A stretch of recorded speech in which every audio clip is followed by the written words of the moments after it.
Nailhan na sa Police Regional Office 7 ang mga suspetsadong midagit sa upat ka mga intel officers dito sa lungsod sa Ayungon sa Negros Oriental sa miaging semana. Giulagway sa PRO 7 nga linuog ang pagpatay kanila. Si Nico Sereno sa report. 11 ka mga tao ang gitumbo karon ni Brigadier General Debold Sinas nga may direktang kalambigitan sa pagpatay kang Police Corporal Relibert Beronio, Patrolman Rafi Calio, Patrolman Ruel Cabillon ug Patrolman Marquinho De Leon. Gitataw sa general nga dili ambush ang nahitabo. Sa nahipos nga kasayuran sa Police Regional Office 7, 20 ngadto sa 40 ka mga tao ang posibleng nalambigit sa pagpatay sa upat ka mga intel officers. In the killing of the brutal killing of the 4 PNP personnel in situ Yamuta, Barangay Mabato, Ayungon, Negros Occidental. That is the guidance of the President.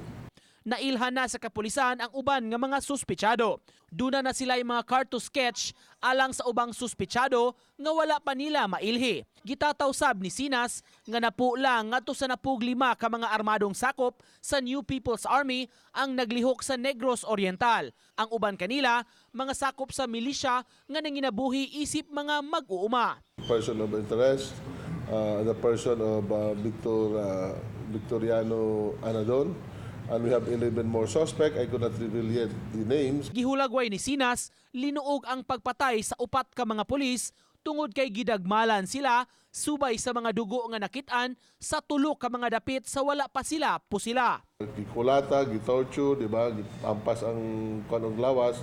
Modong from the trail going to the scene, sila gipusil na ay upat ka area nga na ay mga dugo-dugo. Nagdumili na pagbutyag si Sinas sa detalye sa pagbisita ni Presidente Rodrigo Duterte dito sa Ayungon. Wa usab maghisgot si Sinas kung ipaubos ba sa state of emergency ang Negros Oriental human sa pagpatay sa upat ka mga intel officers. Uban ni Godfrey Relien, Nico Sereno, Balitang Bisdak.